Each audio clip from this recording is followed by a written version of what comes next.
Show open. So, what's going on, everybody? Welcome back to another episode of Comic Book Weekly, the show where we talk about news, comic books, top fives, under the radars, and much, much more. I'm Chris. Oh, I did it. I knew I was going to forget something, and I did. Whoop. I'm Chris, Dark Avenger C86. Next to me is Cat Comic Uno. Hey, guys. What's up? Mike Spider-Slayer, Comic Book Corner 2.0, will be with us, hopefully momentarily. Unfortunately, Brent, Last Number Press, and Mike, due to Brock 18, doesn't do comic books on his channel, will not be on tonight. He didn't care about talking about the news this week. He didn't care. Nobody cared. I cared greatly. As a matter of fact, I was actually thinking of sitting out because I hurt my back today, but I'm nice and relaxed on the couch. So if you see me reclining a little bit more, that's why. But when I heard certain newses, I could not resist but definitely to come on. Yeah, we had to discuss it. Sorry, like we said, Brant couldn't come on, but we will be still discussing the Kickstarters.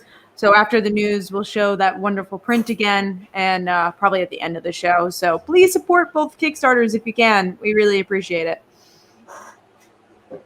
So I guess we'll go into some news, but obviously we're not starting with the Superman news pieces because that would be crazy talk.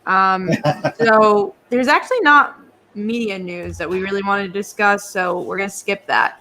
Let's start out with Well, I mean, didn't you X one of the media newses that I did? You didn't X that. Daily.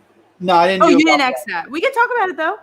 I feel like DC is really, and this is a good way to kind of segue until Mike comes. I just feel like DC is taking away a lot from their app, and a lot of stuff is now showing up on HBO Max. I mean, at this point, what's the plan with DC streaming service? What I'm hoping is that it's kind of like a Marvel Unlimited, that they don't focus as much on the TV shows and make the other stuff handle that and make it more about the digital comics. I think they'll succeed a lot more by doing that. Maybe.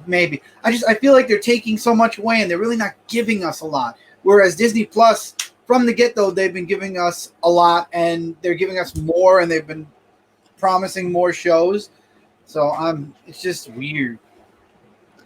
They're also Tevye wants to know about the Batwoman news, that they're going to kill her off. I mean, we kind of discussed the new Batwoman already. I know most of us haven't watched all of it. I've only seen half the season. I don't watch it at all. Yeah, I don't have much opinion on it because, again, I'm not as dedicated to the show. I didn't really quite like it. So whatever changes they're going to make, I hope it's for the better. I love how Kenneth caught my Cyclops. Yes. Oh man, I did not catch that. Yeah, they just started these. They're, what do you call it? Well, I hope that they continue. Well, it's from Marvel, so it is. It's a Diamond, what do you call it? Diamond Direct or Diamond Select. Mm-hmm. So they did these for Batman, the animated series. Now they're doing the X-Men in the 90s and Spider-Man in the 90s. So I jumped in at the beginning. This came out already. Wolverine is this month. There's a Jean, Magneto, Gambit, Rogue, Sabretooth, and I think there's one other, and then they're doing Spider-Man and Mysterio also. So they're doing like the 90s Marvel cartoons. So I'm trying to get in at the ground level and get as many, if not all of them. Because they're really cheap anyway. They're really nice and they're cheap. It's a nice size. So they have the action figures and they also have the statues. Mm-hmm. Yeah, that's pretty cool. I think we have a new person. Have we seen Louis Pham? I have not. So welcome to the show. And if you have been here before, welcome back anyway. Yeah, welcome back. So other news, media news. I mean, that was the only thing I really wanted to truly discuss. I know Brant wanted to discuss the whole long-awaited man leaving the Flash, but I didn't have many opinions on that. I mean, again, this is kind of like James Gunn. Did he do it recently or was it an older? It was a while, but it was bad. It was not bad? James Gunn level. Yeah, it was very, very inappropriate. So, okay, then never mind. Okay. Yeah, and it was like more than one tweet. It was really, really bad. So understandable. I'm glad that they, did what they had to do, and honestly didn't quite like the character. So, I mean, I feel like I feel like he was a good character. Like he fit the character, but elongated man in Flash. I mean, for his few moments, I thought it was good, but as a mainstay character, might be too much. Yeah, I wasn't a fan. All right, let's go into some of the stuff you wanted to talk about, Chris. So you had the death metal one shot you wanted to discuss. There's a couple of one shots coming out. Yeah, which are the one shots now? All right, let me read them off. We have a 48-page one shot, Death Metal Trinity Crisis. Okay, Death that's Metal Speed Metal, and then the Multiverse Ends one shot. So it's Wonder Woman, Batman, Superman, you know. They feel like I feel like they're little mini event books that are spinning out of metal. I'm getting all three. I like it. The Trinity, which is Batman, Superman, Wonder Woman. The what do you call it? The multiverse ending. I'm interested because I'm wondering if Death Metal is going to be the death of the dark multiverse. I mean, I hope so, because I'm not really a big fan of the dark multiverse. Well, I'm being honest. Batman Who Laughs is always going to be around. Somehow. I don't know why it's so popular. Ooh, Bavarian has a huge mail haul and store haul coming in tomorrow. Well, do a video. Start doing videos on your channel again. Share what you're getting. Perfect timing. All right, let's go to the next thing. Nightwing returns to Gotham. Which is weird. Because he was always in Bloodhaven. I'm surprised that they're bringing him back to... Well, maybe it's because of what happened. Maybe when he got amnesia, maybe he's sticking around to kind of... Maybe he'll break through it and he'll want to kind of... old stomping grounds kind of feeling, get a feel for, being Nightwing again. Or be in the Joker War, There's a big event going on. Why not have everybody? Oh, I meant after the Joker War. Isn't this supposed to be after the Joker War? I think it's following it, but whatever, aftermath happens with it. You got to have the whole family together. Exactly. So that makes sense to me. I guess we'll see. And we'll also see if he gets his memory back. It looks like he's in the older costumes. That's cool. Yeah. Like the Nightwing costume, at least from that picture. It could be an old picture. I don't know. I didn't really look at the article too much. I will be just happy when he's got his memory back because I can't stand Rick Grayson, that's for sure. Not a big fan either. We do have Mike Manhattan who says, did you guys see Last Days of American Crime? It's a Netflix movie based on Rick Remender's comic. I have not. Sorry about that one. Catching up on like the big shows like Dead to Me. I'm currently watching, and then Fleabag will be next. I just finished 30 Rock, so none of the smaller ones. All right, let's go into. Me and Brant wanted to discuss this, but I'll talk about it. So Stjepan Sejic exits DC for creator-owned works, which makes sense. So he's the guy who did like Aquaman. He did some Witchblade, but he's well known for his creator-owned work and kind of like. Not, I guess I would say X-rated books. So makes sense that he wants to focus on that. I actually think they're really well done. I've read some of them. It's not just like erotica. It's actually like well done stories. So yeah, I think it would be cool that he's doing more of that. Okay, moving on to Al Ewing, who's done a lot for Marvel. So Immortal Hulk and Jane Foster. So he is creating his own Boom book, which I'm excited for this. I love that like all these big Marvel creators are going to Boom. We have Tom Taylor and now Al Ewing. Definitely gonna check those out. Oh, definitely. It's great. They've been making amazing books. I'm really excited for Tom Taylor's Secret Seven. Yeah, me too. I like Boom a lot, and I think Boom is booming. It's booming. No pun intended. Their books have ever since Power Rangers. Like, well. No, Boom had wrestling, the WWE before that, and there were other Boom books. I feel like now Lumberjanes was pretty big for them as well. And they had Sonic and Mega Man before they lost it. I believe, before they lost it to IDW.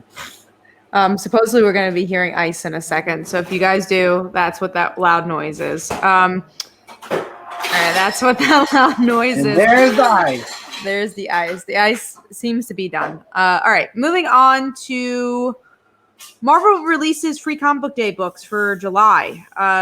So we got the X Sword thing going on, which makes sense. They made it. Why not release it? And I hope it's free. I hope we don't have to pay for it. That's what I was going to ask. So A, is it free? And B, when is it?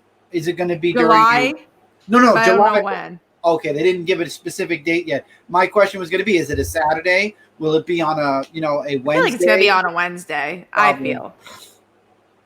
So I'm going to get it. I'm not going to pay for it, though. If I have to pay for it. If it ain't a free comic book from Free Comic Book Day, I ain't, no. Kenneth about Sejic. He was such a great artist on Aquaman. Sad he's leaving. A lot of Marvel creators are going to Boom Studios. Yeah, they definitely are. All right, let's see. I'm trying to skip around so we don't. Yeah, Mike says he's having trouble getting on. Oh, is he? Yeah. Hopefully he gets on. I wonder what's going on his side for the. I just got the link. He said he just got the link. So. Okay, cool. So he should be on soon. Next up, we're going to talk about. Well, actually, Brant and Mike wanted to talk about that, so I'm just going to take that off. Man-Bat being postponed. So they're still making it. A lot of these books we saw were getting canceled from last week, so I'm surprised that all the books are like, let's make Man-Bat. We have a comment. That's right. Brant reminded me. Oh, you got it. Archie did Sonic and Mega Man. That's right, not Boom. Boom got Mega Man now because they're making the Metallic first issue, and IDW got Sonic, which is sad because that means that, well, no, Boom and IDW would do a crossover, so we could still have a Sonic Mega Man crossover. Never know. It'd be kind of cool if they did. What were we talking about? Oh, yeah, Man-Bat. Did you have any thoughts on that? I wasn't going to read it anyway. It's weird that survived, but Manhunter didn't. But then again, maybe they felt it was too I think the event really just didn't do well. And they're just like, are we going to make another miniseries that's not going to... At least this is like a new franchise. Maybe it'll do well, maybe it won't. Let's see. We're going to get to the... I see comments about the Diamond stuff. We're trying to wait for Mike. So we're going to talk about Diamond and we're going to talk about Bendis. Tevya, cool your jets. Cool your jets. Carlos says... like a new commenter. Comment random Slapboy. Boom Studios is the next big label. I think they've been big. I think they've been a big label, in my opinion. They've been big for a while. Like Kat said, Lumberjanes, they got WWE. There were so many books that came out of Boom that I think also Claws came out of Boom, correct? Yes, I believe so. There you go. So. And Brant says he's just popping in to say hi to everyone, by the way. Have a great show. Thank you. Thanks, Brant. And Carlos asked, did anyone read Dead Day? Go check out our show from last week. We actually had a good conversation about it. And spoiler alert, we all really liked it. So it was in almost all of our, if not all, almost all of our top fives, because Michael only reads like 2 or 3 books a week. Well, did Brant read it? I don't think he read it. I don't think Brant read it either. Yeah, but Mike, you and me. Did Mike message back on Facebook? Check it. Nope. Okay. Hopefully you could come on. Okay. Let's go to, let's do the Diamond thing first, and then we'll go to Bendis, because I don't think there's any other things we're going to talk about besides those two. So DC Comics, cut from Diamond.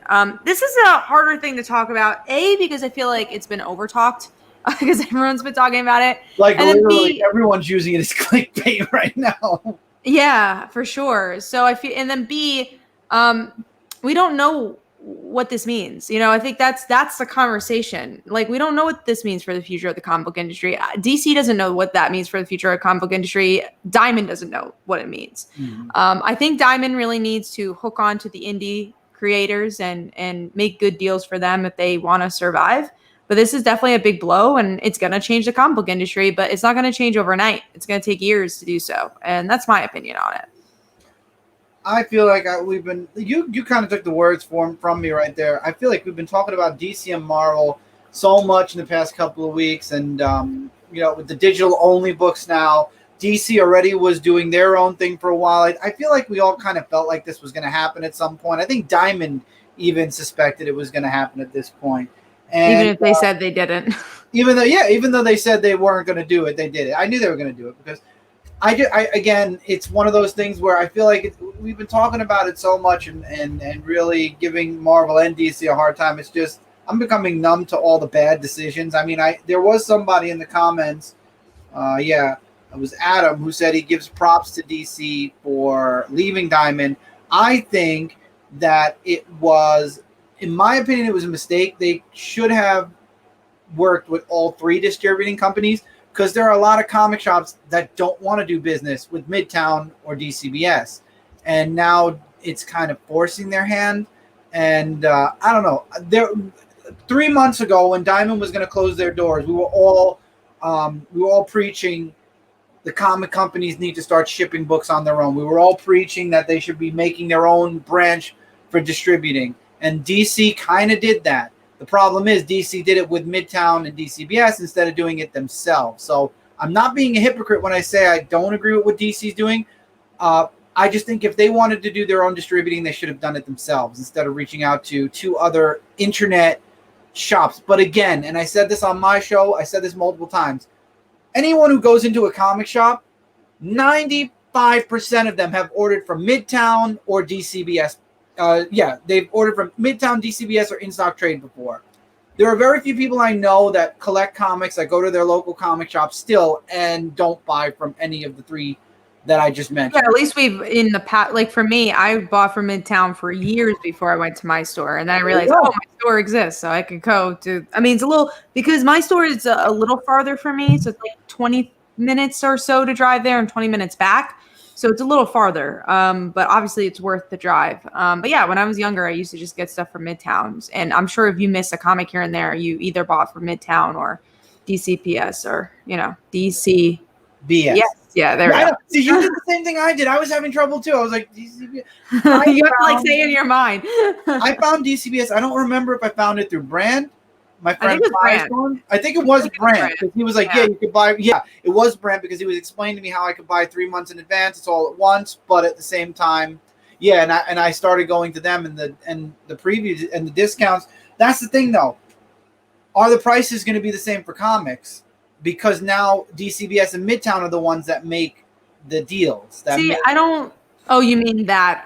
You mean deal wise, or you think publisher wise? I mean, publisher wise, I think it's going to be the same. No. I meant just the for ordering wise, because I mean I ordered from. Got it. There.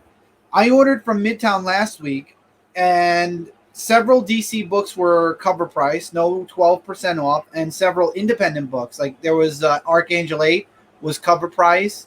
I didn't get Faithless 2 because it was also cover price. There was no discounts whatsoever. So I don't know what Midtown's doing, but kind of made me wish I ordered from DCBS now.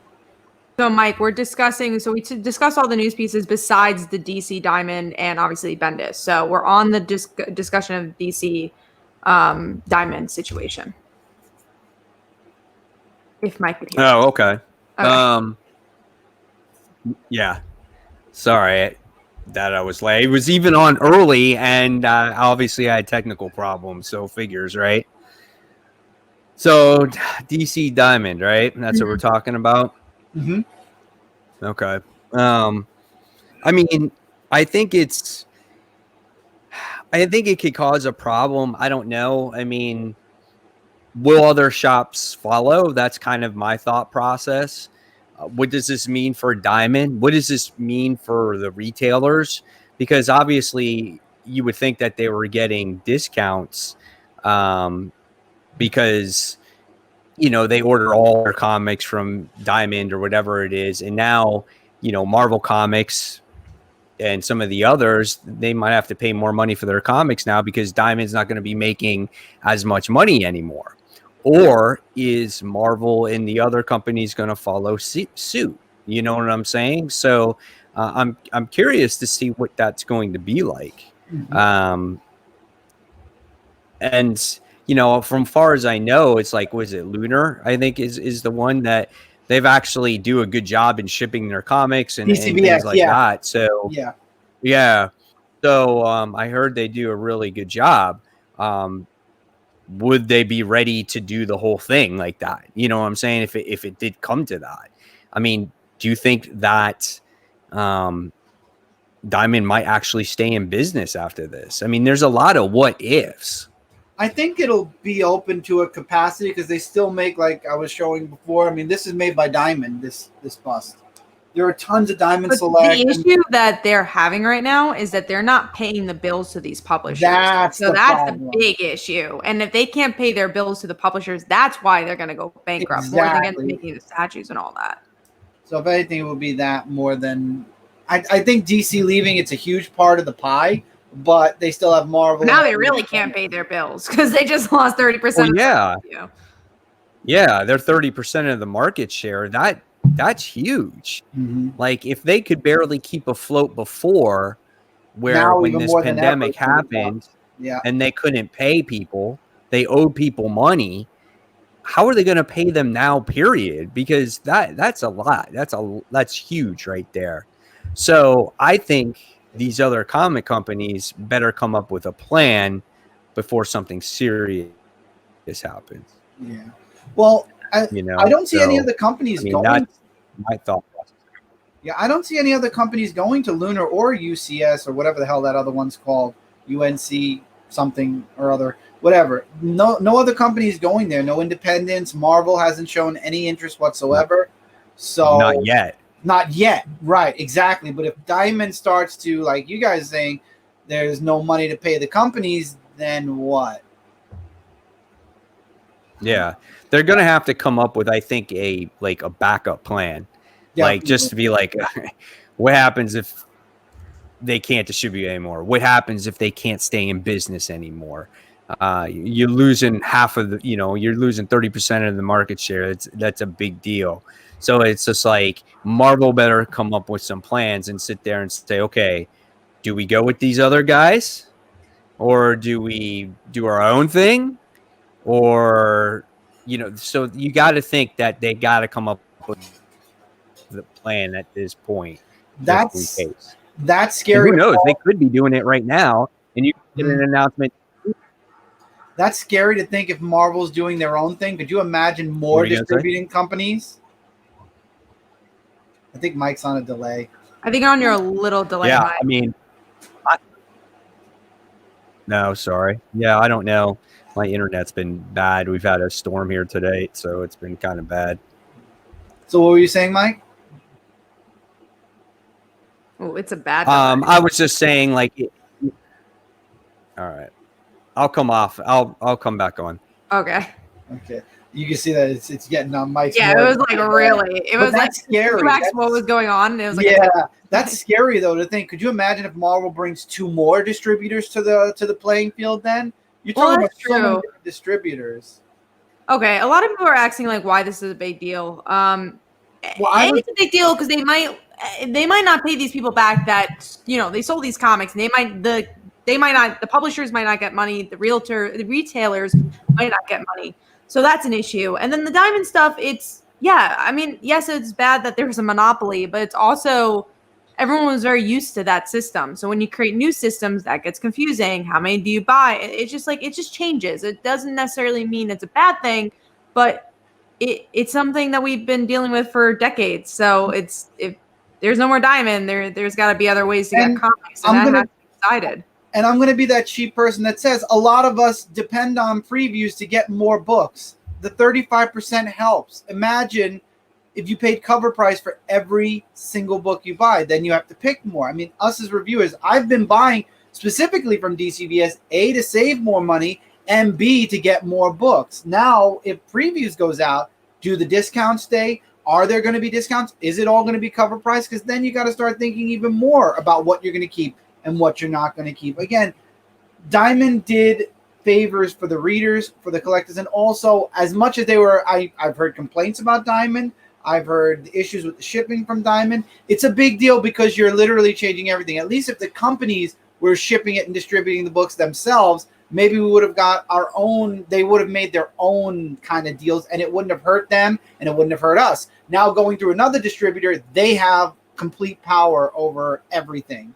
So Brant's iterated better than what I was trying to say, but this is what I was trying to say. So for hopefully Michael presses or Chris can press him. For one, so they haven't, and also somebody said something about the shipping. It was at the top. I shared it earlier. Somebody mentioned about the shipping. Hey, Mike, are you better? I don't know. Am I? Yes. I think so. You answered quicker than last time. We can count. We want to do the counting thing? We can do the counting thing. So, hold on. 3. Yeah, ready? 2, yeah. I'm going to say 1. 1? 2. Oh, okay. 2. 3, 5, 7, 8, 9, 74. I think it's a good timing. It's good enough that it actually works. Yeah, here. Comic Boom. International shipping is much more costly for DC now in UK and Europe. Well, that's what I heard. Like internationally, this hasn't been working out as well compared to like Diamond, but things that we're gonna have to get used to. But I don't like playing the blame game. This is what Brand says. Retailers say they hate Diamond, but they don't like dealing with multiple sources and forums and sites to get their books ordered. It's a lot of work, so dealing with one distributor is easier. Exactly. Brand's really hitting the nail on the head on all of this. Yeah. It's a different system. Everyone has It's to learn. like kids who live with their parents. They complain about their parents' rules. They complain about having to do certain things. But then when the parents say, okay, go get your own house, like, I can't do that. It's the same diff. Yeah. It's just Retail dealing with complaint. change. And I think, but if there might be a force to change, it just might happen, so we'll see what happens with the whole situation, but it's definitely kind of unsettling times, Why do you think they've been pushing digital? Then think about it. They've been trying to plan this for a while. That's true. And also, we don't even know what Marvel's plan is. They've just been quiet about all this, We don't even know what their plan's been. No, So yeah, that's really interesting too. Marvel's letting DC eat up all the press, eat up all the negative, and then they're just going to come in when DC's done doing everything, and they're going to say, we're going to do this too. They started the digital-only trend, though. Marvel started it, DC continued it. So I don't agree, and I stand by Mike. I don't read my books digitally. I like to collect my single issues physically. There's room for both. They don't believe in it. I mean, that's where, and I said this on my show also, this is the point in my life where I start to say, well, if the companies don't know where they're shipping from, don't know what they're doing, they want to make everything digital, at some point maybe I'll read my books digitally and just collect them in trade paperbacks and buy single issues from Marvel and DC, because the independents, again, kudos to every single independent company out there, they've been rolling life as usual, normal releases, everything, not one change, not one problem, and life has gone back to normal with everybody except DC and Marvel. So you know what? That's where my single issue money will go, and then DC and Marvel will just be trades if I like the story arc enough. And that's where they lose, from my pocket, my money. We have Brand's comment. DC shouldn't have sprung this on them or even on Diamond. They should have given notice. That would have at least eased the transition somewhat. We have 45 viewers. Thank you, guys. This is great. Thank you all so much. Yeah, definitely. Yeah. With DC, I mean, it seemed like they've been having the most issues when it comes to distribution with these new comics. How many comics have gotten delayed since comics have come back, right? Batman was supposed to come out. We had all these other comics that were supposed to come out. Then it got pushed digitally. Do you think, like, because of these shipping problems that they had with Diamond, is the problem part of the reason why they made this complete shift? Oh man, maybe. I don't know. It's hard to tell. Sorry. It could be part of the fact. I mean, it could be just maybe the icing on the cake. Maybe they had a certain situation where it was just like, all right, this pandemic's happening. Maybe this is our time to do something different, Yeah. Yeah. So, I mean, if they're going to go digital only, at least freaking make your books cheaper. There's no point to selling them the exact same price. I don't understand. Well, but then that really that's the issue, is that then that kills the physical competition altogether. Exactly. So people are just going to buy digital. Well, I'm saying cheaper. If they go only digital. Oh yeah, then it makes sense. But yeah, that definitely changes a lot. I don't know if they're going to go fully digital, but I think they're definitely planning on certain titles that maybe don't make as much money to go digital, and then the bigger titles like Batman and all that to stay physical. Boom says, have any of you bought more digital since the pandemic? No. Yes, but forcibly because of Marvel. So Marvel has some books that may not be collected at all. So that's why I've gotten more digital books, because they're literally not coming out physically. I bought physical back issues during the pandemic. I did not read them digitally. Trades. I bought trades and a lot of like older comics to add to my just my overall collection. Like minor. I'm literally keys still sorting like my trades. That's all my trades that I'm sorting. Yeah. So yes. So I rather do that. I rather buy old stuff than buy digital stuff, because it's a physical hobby. It's like one of those things where you love to show your books when you get them, right? So that's the whole reason why I do that. I agree, and I'm just not a fan of digital. Call me old-fashioned. I want a physical book in my hand, or if I've got to read it digitally, I want a promise of a physical copy later. That's just me. Agree. Like what they did with Smallville and all that. There's an interesting question I kind of want to answer here. So Adam Murray asks, Kat, make your books on Comixology. 3 of the issues are on Comixology, and I haven't seen a cent from it. And that's why I don't put my books on Comixology, because you have to like sell like I think 100 books or something on Comixology just to make like some profit.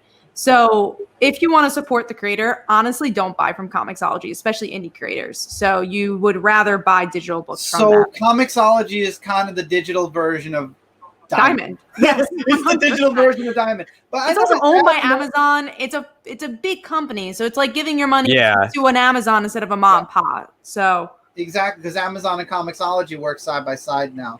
And this is the same thing. Tevye, why don't you put your books, Kat, why don't you put your books on another digital publisher? Exactly what I said. If I sell it on my Etsy store, I get all the profits. If I go somewhere else, they get a percentage of my profits. So it's really a percentage, and you don't want that. If you can go just from you to the consumer, then you get that profit.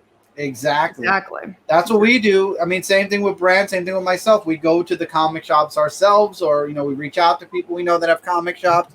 And I think that we are. I think Last Ember Press is on Amazon. Brand, if you're still in the comments, you would have to. We do have digital. We do sell digital comics too through the Last Ember Press shop on Etsy. But I don't know if we're on Amazon or not yet. I can't remember. But again, I can tell Adam Murray is a humongous. I mean, he actually did say in the comments that he is a digital. He loves digital. He only does digital. I mean, go for it. I think digital is great. I just think if you could directly give it to the creator, that's always the best. Which I kind of want to plug the Kickstarter now, just because we have a lot of viewers talking about this. So we do have Kickstarters going on. Me and Brant, sadly, Brant couldn't be on, but we do have a beautiful print. If you back up both at a print level, you get this print for. Oh, you're doing it? Okay, I was gonna get. Yeah. Don't worry. Yeah. This is the print that is available if you buy both at a physical level. Like Father Like Daughter is on the left side. That's Casey. It's about a high school girl. Father left her, become a full-time superhero. Everyone in the world loves him except for her, and then she inherits his abilities. We have 6 issues available of that. You can get them digitally. You get them physically. We have so many options there. And then Last Ember is a kind of similar themes where you get to see a young teenager get powers of a fire goddess, and she's like, I don't want this. So kind of both not wanting their powers and having to grow into them. So if you get them both physically, which I will be sharing the links throughout the night, go check that out. I'm almost funded. Brant is funded, and the more backers we get, the better opportunity we could reach people. So hopefully you guys could check it out. Even for me, you could back it up for $1 and you get 8 free digital comics that you could try out all these indie books. So even if you back it up for $1, that's appreciated. And then Brant answered what I was asking. We're not on Comixology, and there are a couple of our books on Amazon. We've never sold a single copy. We are on Etsy, and we'll soon be have our own shop. There you go. Yeah, Etsy and having your own shop is great. I've really enjoyed Etsy, and even Etsy takes a little percentage of your stuff too. Every place does, yeah. But for me, I'm opposite of Adam Murray. I like my physical stuff, which is still great because we both read our books and we both enjoy. But I will probably never go digital. I just don't. I like my physical stuff. Let it take up all the room it needs to. I don't care. So that was that part of the conversation, but we're going to go into the Bendis part. So whoever wants to start that out. I'll start it. Go, Mike. Oh, you got $1. All right, so big news today, and it dropped dropped a few hours ago. That was what? The delay's back. On your side. The delay's back. Do the news. Do it. Say the news first, and then if you want to restart again, you can. Say the news. Go. Brian Michael Bendis is ending his Superman run. You guys can all scream and cheer now.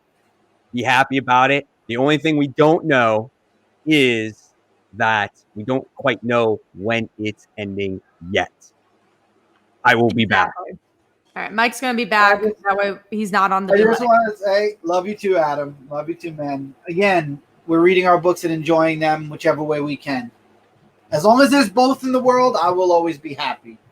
As long as there's books, period, I'll be happy. If I have to become a trade paperback collector, I have no problem. Near Mint Collections does it, and so does Gem Mint. So we actually have a really interesting question I want to answer. That way we can wait for Mike. Nolan says, in my opinion, not all current comics that are printed deserve to be collected in trade. Trade needs to be reserved for great arcs and runs, not every single title. Now, here's the secret about that.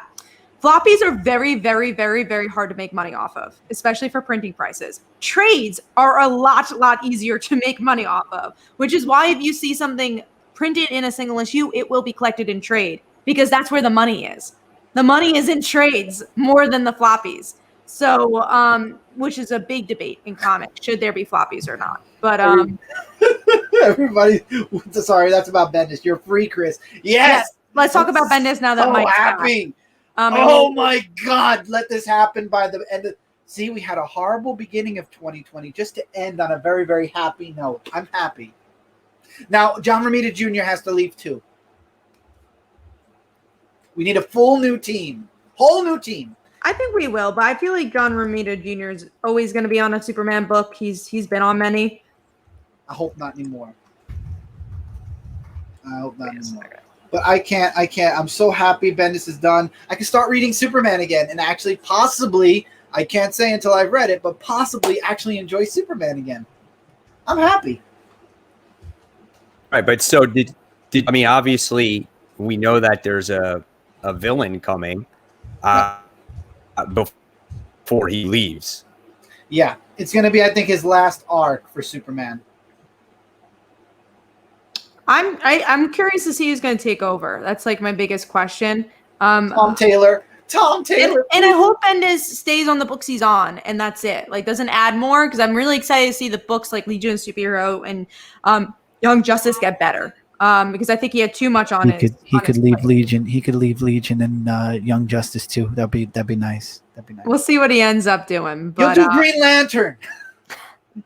He'll do Green Lantern just He'll for do Mike. Green Lantern season 3. No. Why not? No. Bendis? Look at how serious he is. No. Listen, I thought about this is what I thought about, and I this is stupid because I always think of shit in the shower. I was in the shower after tennis, and I was thinking about Bendis news, and I was thinking about the whole Green Lantern thing, right? And I'm like, he came up with his Gold Lantern crap, and now he's going to wind up infecting the entire Green Lantern universe. Not only is he going to take over Green Lantern, he's going to do Green Lantern Corps. He's going to take over the entire spectrum and release all of Green Lantern. That's my worst nightmare. I wouldn't be surprised because he has the Gold Lantern thing coming out. So I would not be surprised. That's what I'm saying. Yeah. And I will be pissed. I'm sorry. But you also had Grant Morrison on, so you weren't reading Green Lantern then. I can't stand. I would take Bendis over Morrison right now when it comes to Green Lantern. I'm sorry, I would. But he could always end up in Justice League. Justice League has no writer. I mean, they keep bouncing around because Vendetti was supposed to be on it, and then he got another. Oh yeah, that's true. So I mean, he'll still technically be on Superman. We have Brant who says, "Gonna say this, then probably bow out for the night." I like Bendis. I don't like Bendis as Superman. Honestly, I agree. There's a lot of Bendis titles I enjoy. We love Miles Morales' Ultimate Spider-Man. There's a lot of stuff what else do we really enjoy? I like that first issue of Riri's Iron Man. I thought that was pretty good. Obviously, a lot of his Spider-Man stuff I enjoyed. Naomi, I love Naomi, and that's a DC book. So. I just think he had too much on his plate, and his voice wasn't told. I would love to see him Batman, honestly. Yeah, Batman, another one after the Joker's War. I'm sure everybody's going to be stepping down from books. The biggest issue that I have with Bendis is he just took over all of Superman and everything surrounding Superman. And so I think that's the biggest problem. I don't necessarily think I would have had a problem if he just wrote one Superman book. Maybe if he just wrote, did Action Comics, right? Or maybe just the Superman title. It's just he had to have everything that had to do with the character, his hands in it. And that's what makes it so frustrating. We don't have, everyone writing all the Batman books. We've never had that. So why do we need to have everyone write all the Superman books and the characters that surround him? Because then anybody that writes a Superman character has to follow exactly what Bendis is doing, you know? And I just don't agree with that. And so I think it's time for someone to take it over. And whether Bendis gets another mainstream book is still yet to be determined.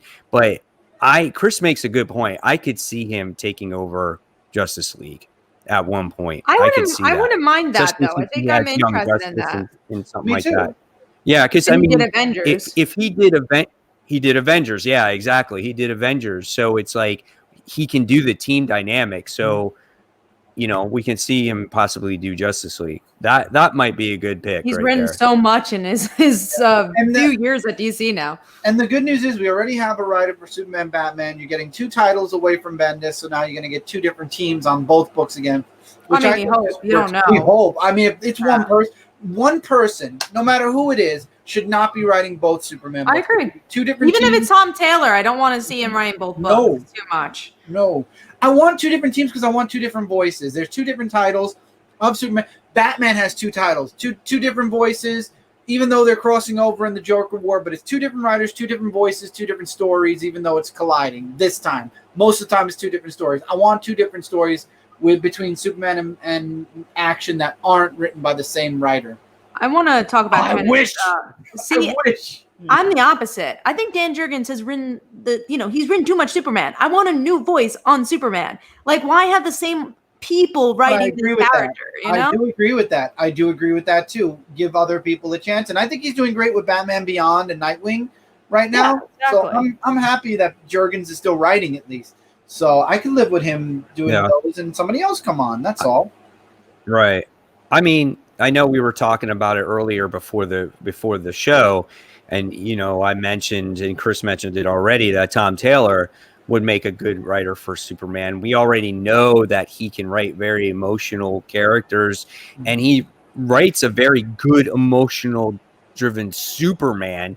We've seen that in his Injustice or even in Deceased series, where we've had emotional moments, and how much of how he writes a very caring Superman, and he feels for his family and puts the people first, and he knows those that moral compass of the character. So I think he would make a good fit for it too. And honestly, I can truly see Robert Venditti doing it also. I think Venditti has proven himself over the years now at DC that he knows what he can do. Obviously, when people are not in control, like editorial or whatnot, he does a pretty good job. I think he did a very good job at Green Lantern, and his Exo Man of War was really well done. And the short time that he's been on Justice League has been good. People tell me that Hawkman is really done too. So, I mean, I think he's another one that can. And first 1 Superman books. I no way 2 of them. I just used to be 2 people on 2 creative teams on each books. I agree with that. I definitely agree with that. Trying to see if there's any other comments. Let's see. I actually just took off a comment on Frontline because this is not about that. Thank you for coming in. This is a comic book live stream. We talk comics, and that's it. Everything else, go to a politically agenda channel, and that's all I'm going to say. Okay. I think we talked about Bendis. I mean, I don't have any other thoughts about that. If we want to go into Under the Radar and all that, because that was all the news. Do we want to? I will do it then because Michael is not here. So we are going. Yes, right. Everybody. Yeah. Mike, did you have anything you want to talk about news-wise that you weren't here for? No, I think I'm fine with everything. Everything else wasn't like earth-shattering news. So those were 2 fine. earth-shattering news. Yeah, those 2 were the big situations there. Right. All right. So we are talking about Under the Radar books. And we're going to start actually with Mike because Mike didn't put it on the drive. And I'm actually curious to hear what Mike's Under the Radar book is. Dude, I read like 6 books this week. I mean, there was like nothing to read. I mean, If you want to steal mine, you can. We could just talk about it at the same time. The only thing I can say that I did read that if people are interested in would be Finger Guns, issue 2. I could say that first issue, we get to see our characters, and they have these powers where they use their fingers as guns. And in this issue, I think it kind of starts to flesh out the characters a little more. I think her name was Sadie? I don't remember if her name was Sadie, but we get to see that her father is in this abusive situation, and we get to see her struggling a little bit at school because of everything that was going on. It was okay. I'm continuing to try it, to keep saying, hey, this might be better. I think this is a book that just needs more, just a little bit more development, maybe time to tell its story. So yeah, it was okay. I mean, under the radar, right? It's something different to read when there's not that much out there to read at this time. Understood. I have G.I. Joe Real American Hero 271 because I feel like a lot of people should be reading this book, and very few people are. This is part 6 to a 10-part arc going on called Snake Hunt. Snake Eyes was abducted by Cobra at the beginning of this arc. There's another Snake Eyes out there. It's Dawn, and she has Snake Eyes inside of her too. I think it's his soul. I'm not sure. Again, I need to read the arc where all that's explained out. But G.I. Joe is teaming up with Zarkon, and they're finding a way to break in, save Snake Eyes from Cobra Commander, and even Baroness. And I forgot who the other person was. Was it Despero? They're working with G.I. Joe to save Snake Eyes. And I think there is a plan that Zartan has on the side. So I'm very interested in seeing that. But I think by the time they put their plan into motion, Snake Eyes is going to get out. Throughout the whole book, he took off the straitjacket, broke out of the Gertie, broke out of the cell, and is about to knock out the guard that's supposed to be shooting him if he moves a muscle. He's moved way more than a muscle.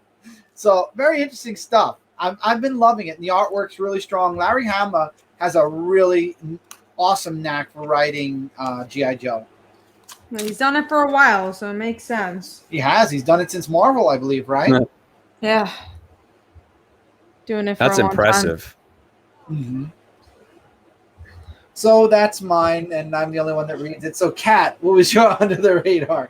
Mine was Red Mother, man. This book, I love it. Great. I'm so glad it's back, and I kind of realized what it was kind of about.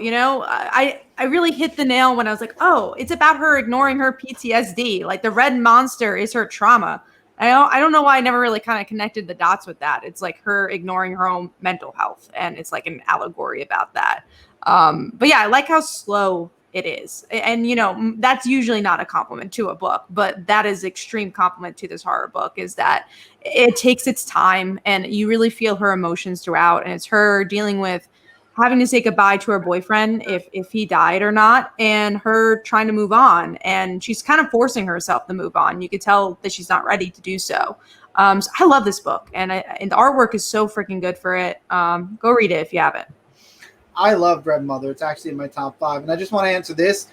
I'm looking forward to Rob Liefeld doing Snake Eyes because I've seen internal artwork already, and so could you, Mike, if you look up the previews. And it's a limited series, and I'm excited. I think he's limited. It's a limited run for him on the series, but I'm going to be buying it single issues because independents aren't rocked by whatever went on. And then I'll see if I might get a hardcover later on with oversized art. But yeah, no, I'm okay with Rob Liefeld doing Snake Eyes. Looks really his art, unlike John Romita Jr.'s art, which went that way. Rob Liefeld's art actually got better over time. He doesn't draw such big chests anymore. Still not a huge fan of his art. When it comes I'm to not a huge fan of his art, but I mean, at least I know he could draw Snake Eyes. What are you gonna say, Mike? Oh, We lost I Mike. think he was a little delayed. Yeah, I mean, it's in the vein of what his era was, How which good is Red Mother, worth trying to get back. yes, very good. There's already a trade paperback that just came out with the first 4 issues. Yeah, very recently. You can get that Definitely and check it out. issue 5, and then you won't have to worry about getting back issues. I'm surprised it's only 4 issues, the trade. Usually they try to sneak in a 5th. So Yeah, I'm that's surprised by weird. that. I felt like issue 5 was the end of the first arc. It was weird that they did a 4 and then they kind of cut it off. Maybe it was because of the pandemic. Tevye asks, what about Rob Liefeld on Superman? Liefeld's not really doing mainstream books He anymore. isn't. He gave up. I think he does covers. That's about it. I don't see him doing internals anymore at all.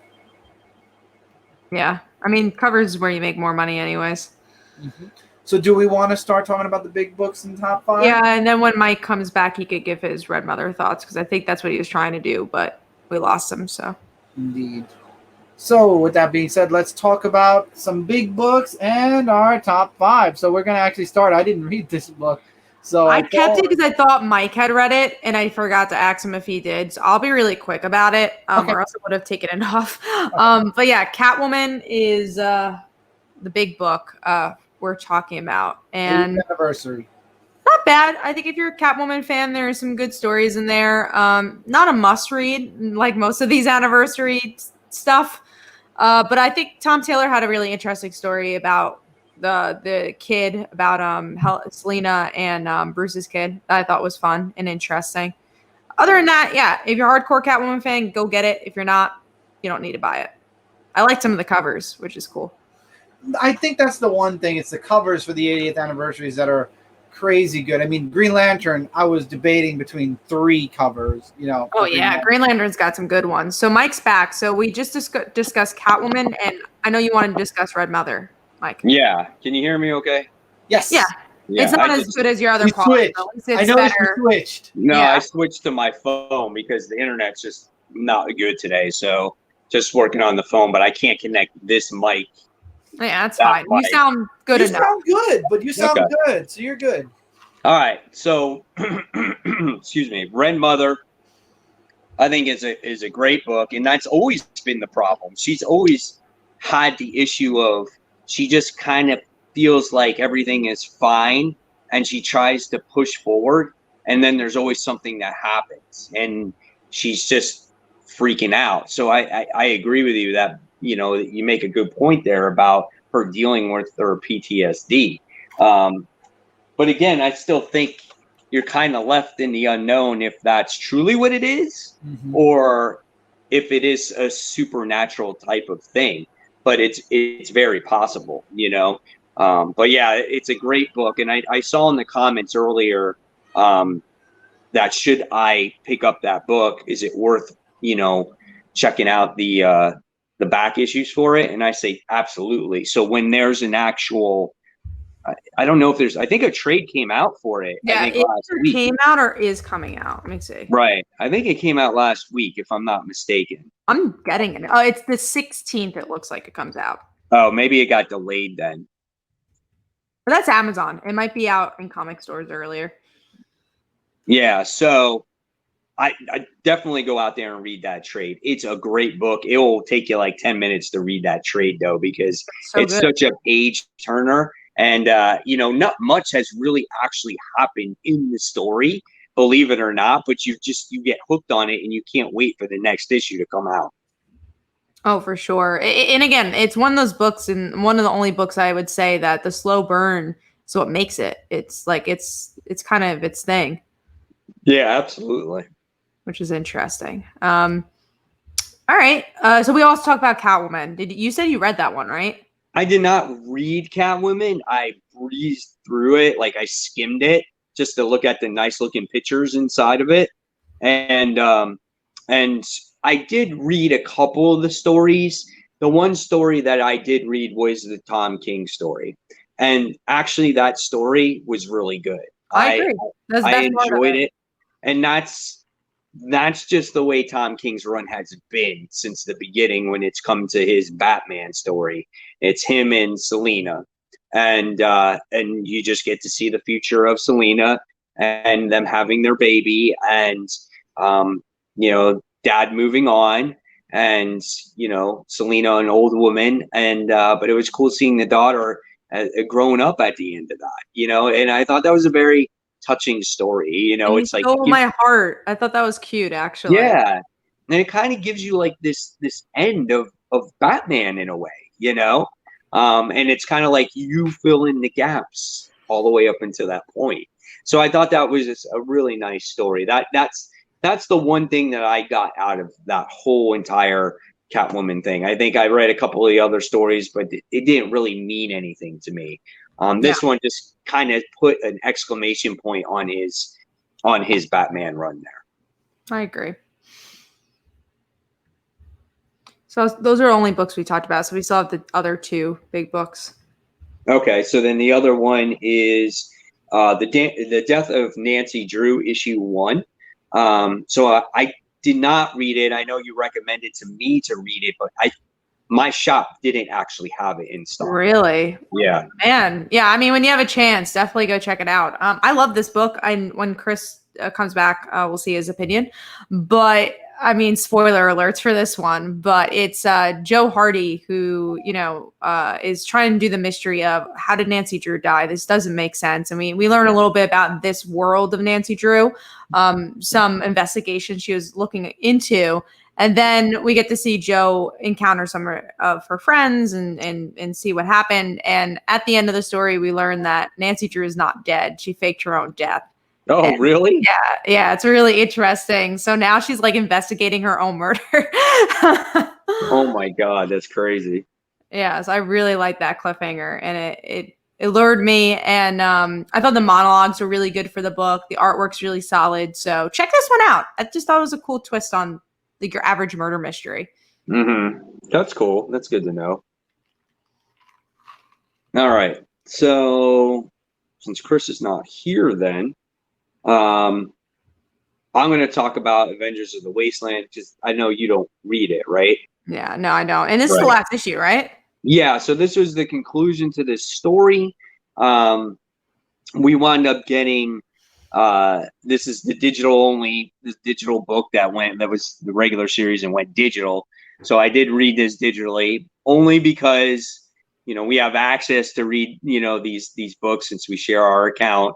And I was like, well, I got to read it because I got to finish it, right? So I read it, and it was good. It all had to deal with, Dr. Doom is the bad guy in this whole situation, and the whole reason why he wanted these Avengers to come to him and to defeat him is because he wanted to be worthy again of dealing with great adversaries before he dies of cancer. So I saw that in your panels. I'm like, oh man. Yeah, he winds up getting cancer and he's going to die. And so he just wanted to do one great battle, and he did not want to die a weak old man because of cancer. He wanted to go out swinging. He tried to resurrect the Fantastic Four by cloning them, and that was a complete fail. So somehow he wound up, getting these Avengers all together to come and do this battle against him. But of course, this version of the Avengers defied the odds. They were better than him. They didn't succumb to his, to his ways. And at the end of the day, they left him alive, and he's just going to die of cancer anyway. So it was a good issue. I liked it. It's unfortunate that I don't have the whole collection. If it does come out in trade, I'm definitely going to be looking forward to it because it was a great book and another good series to the Old Man series. Unfortunately, I think this is probably going to be the last one. I don't see it going, especially moving digitally after that. Yeah, exactly. I think it's worn out its welcome there. I loved it. I love this issue. I loved it a lot, and I agree with you, Mike. I don't see it coming back though. That's the only downside. Yeah, I think the Old Man Hawkeye was really good. Mm-hmm. I wasn't a fan of the Peter Quill one, but this one was really good. And of course, the original, the Old Man Logan series was absolutely phenomenal. That's where it all started. It all started, yeah. I like the Wasteland though. I mean, I feel like maybe there's more stories, but I don't think it'll be the Avengers. It might be something else. Maybe we'll get another Old Man Logan. I'm not sure. I don't remember how Death of Old Man Logan happened. I don't know how that finished. So. No, yeah. Well, the Death of Old Man Logan. That was a really good story too. That led into this. So because that took place all of last year, it was 12 issues. So it was a phenomenal read. Did you not read that, Chris? I didn't think the last time they did a death of, it didn't really go so well. So I No. kind of, but I That was might, really I good. might read it in trade since Yeah, you're talking all about it. Yeah, I think you would like it. It was a great story, and the way that Logan died, it was very honorable. It was really good. Definitely something worth picking up, I think. Mm-hmm. I definitely will. And yes, SM Down. We've been doing this show every single week. Didn't miss one. So was this your number 5, or are you talking about? Oh no, you're talking about Big Books still. This is Big Books, yeah. Okay, gotcha. No, but I loved Avenger of the Wasteland. The only down thing, and the only thing I said it in my review too, is the fact that it went to a digital only format. That's the only bad thing I could say about it. This should have finished off as a physical single issue series. I will always be missing those 2 issues, even though I'm probably going to end up buying the trade and selling the 3 issues off instead. Oh yeah, I agree. And why not? Yeah, or it might be a fun. rarity. Who knows? Rarity, I doubt. If they ever made a 4th and 5th and just didn't release it to the public, then you're talking rarity. Those are the rares, yeah. All right, so just trying to get the chat here on my computer. Deal with me here. So next we're gonna deal with our number 5, right? Yep. All right. I don't even know if I have a number 5. You know what? I think I'm gonna go with number 5 because it's by default. It's also my least favorite pick, and it was the Birds of Prey. Oh man, I didn't bother. I saw all you guys talking about it. I skimmed through it. I'm like, yeah, it was so boring. I'm glad I didn't waste $10 on that. Oh my god.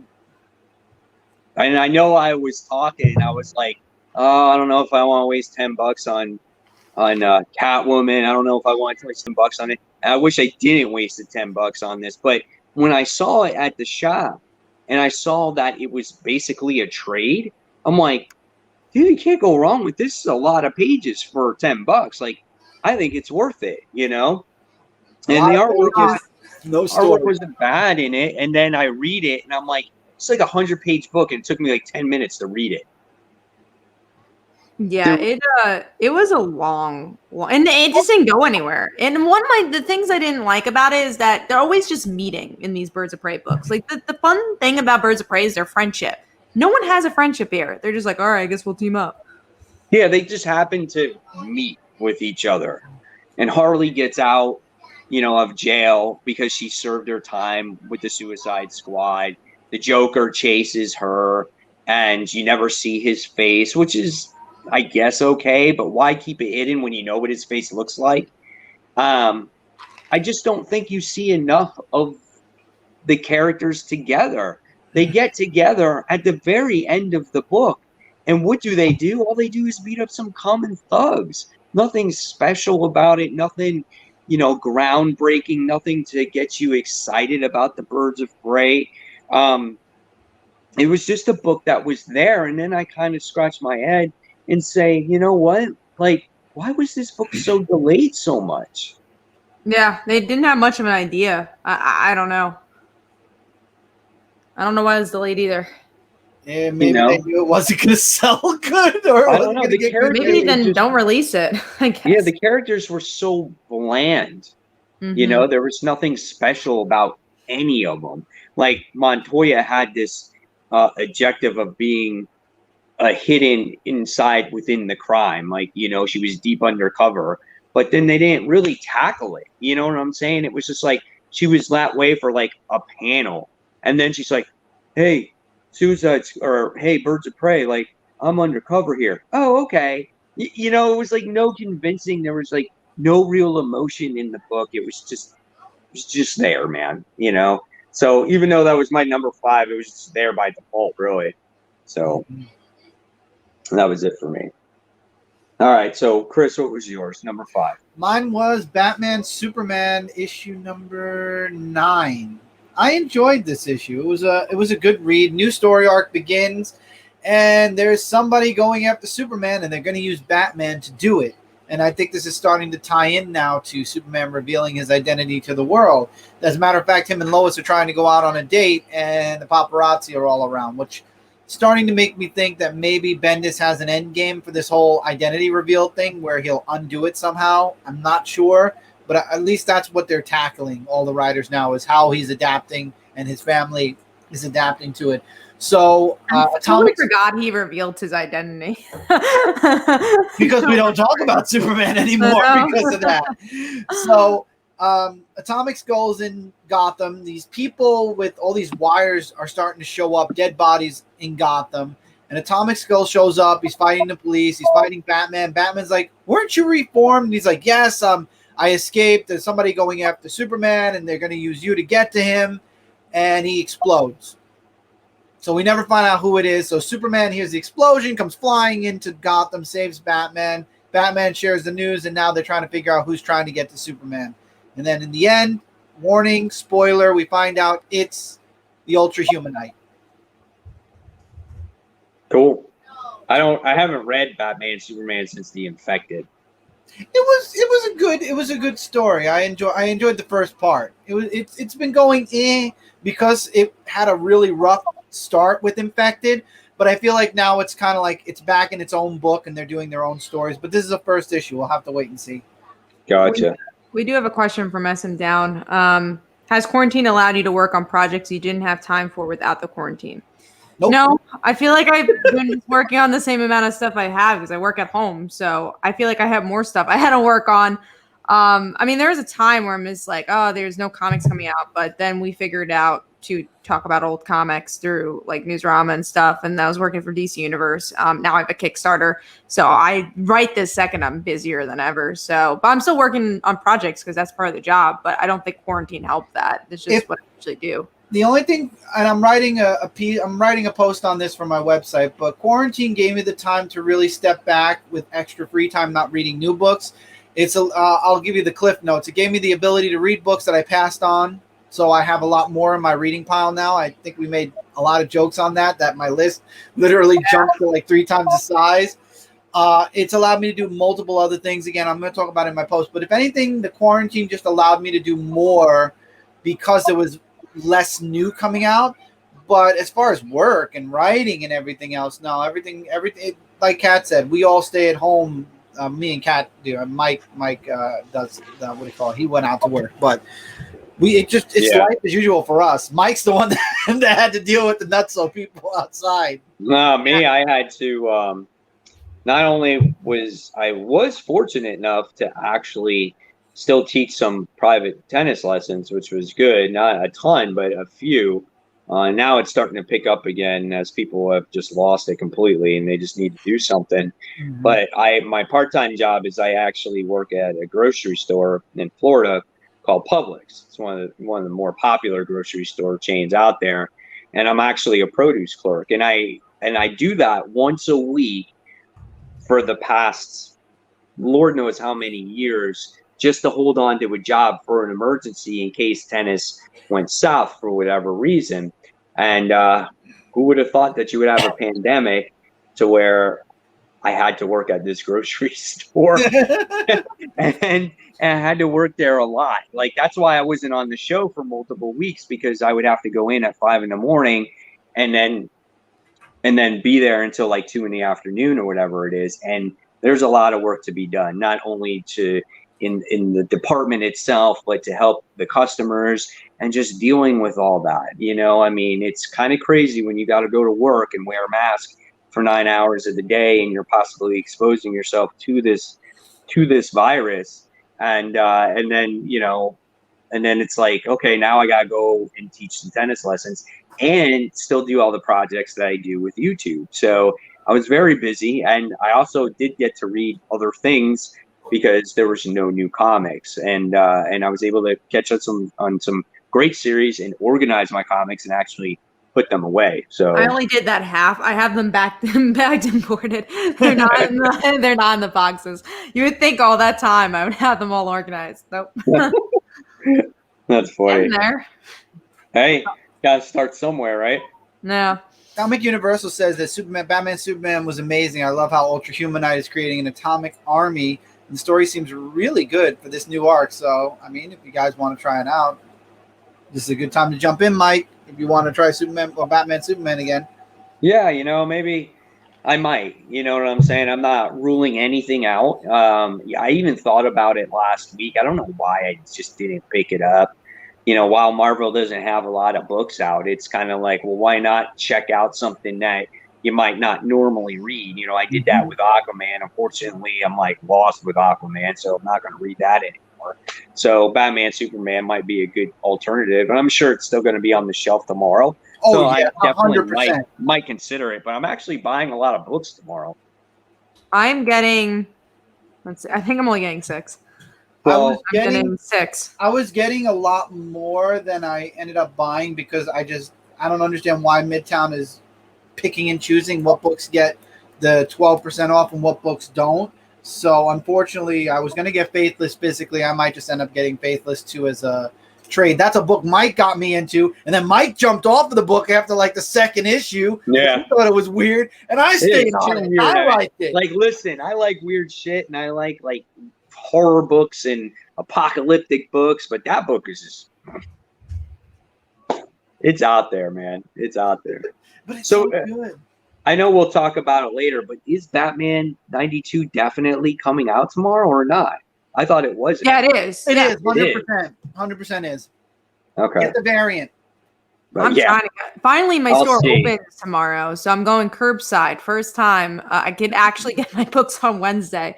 So I'm trying to get that art germ. I put it down, but we're not going inside. So whatever I get in my bag, it's not like, oh, let me look at my comics. It's just like, bye.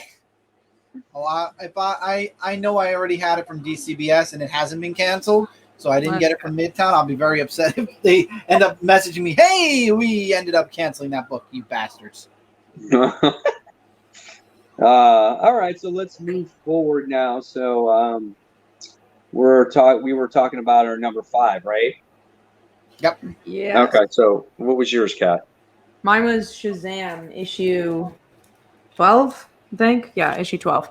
I got my physical books this week. Last week I didn't have them. But yeah, it was really fun. It was a filler issue because they literally didn't plan this issue, but it was Shazam and Batman teaming up. And bless you. Thank you.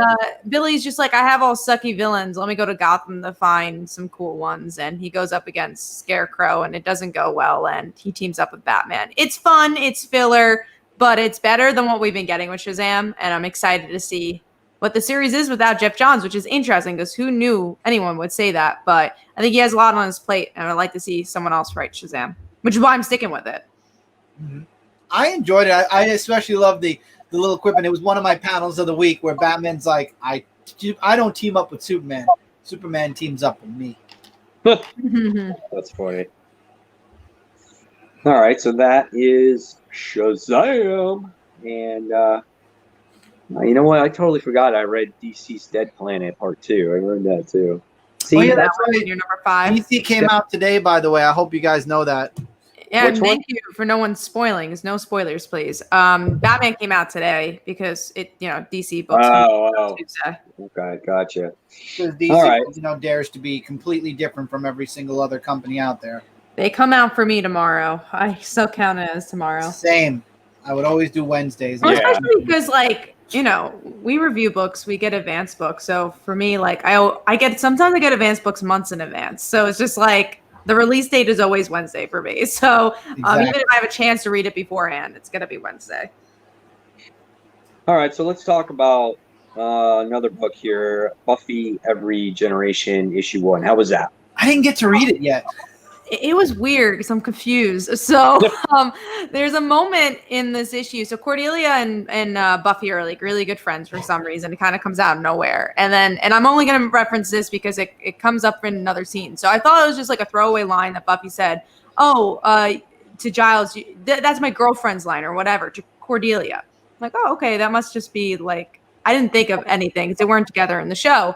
And then later on, there's 2 characters that look like Cordelia and Buffy that kiss. I'm like, I would love to see this, but where did the story come from? Like, when did they end up in a relationship? The artwork was just so, like, I couldn't tell who anyone is. So I could see Buffy as a bisexual woman. Well, in the comics she is, but I didn't know where the Cordy and Buffy romance happened. Like, I just didn't see the development, or like where they got it. So let me show you the scene. You tell me if you think it looks like Cordy and Buffy. I was just really, I wanted more from it because I would love to see that, but I was kind of confused because the artwork was just not there for me. Let me see if I can find it. If I can't find it, I'm sorry, guys, but there is a scene where somebody kisses. Yeah, look, someone's kissing somebody there, and I just don't know who it is. And it's just like all these flashbacks. I just didn't know what was going on.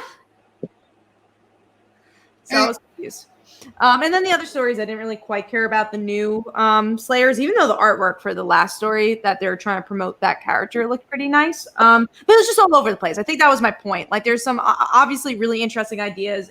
I would love to see Cordy and Buffy together, but I didn't know where it came from. Gotcha. I didn't read it myself. Yeah, this one's one. If you're reading Buffy, just stick to I actually bought a physical copy because of a first. They mentioned there was a first appearance in it. Yeah, I mean, I'm sure it'll be worth something because there is a first appearance. But if you do get to read it, let me know. And I think Brent did read it, so I'll probably ask him on our chat. All right, so next we're going to move on to our number 4s, and my number 4 is the book we talked about, Finger Guns. So that was also my under the radar. So, and we'll just move on to Cat again for your number 4. Mine was Catwoman, where we talked about it. Nothing really came out, so Catwoman made it. I did get the Jim Lee cover though, so you got the Jim Lee. Yeah, this is what is the cover? I want to get in this one, so I got this cover. See. I actually like that one. Oh, that one was cool too. That was like a close second. They had some really cool covers. That was like one of the reasons I got it. Like they make a cover book, I will be all over that for all the 80th. They make like a trade paperback of all the 80th anniversary covers. I'll be on that. But it's like you can't buy even if you wanted to buy multiple covers for it. You can't. $10 each. It's too much money. It's insane. All right, Chris, what was yours? Your number 4. We already talked about it. Avengers of the Wasteland, issue number 5. It would have been higher on my top 5, but it's digital only. Yep, you're right. Book itself was excellent, though. Yeah, it was. Absolutely. All right, so next now we'll go on and we'll talk about Detective Comics issue 1022. That book was cool. I like the end of it, of course.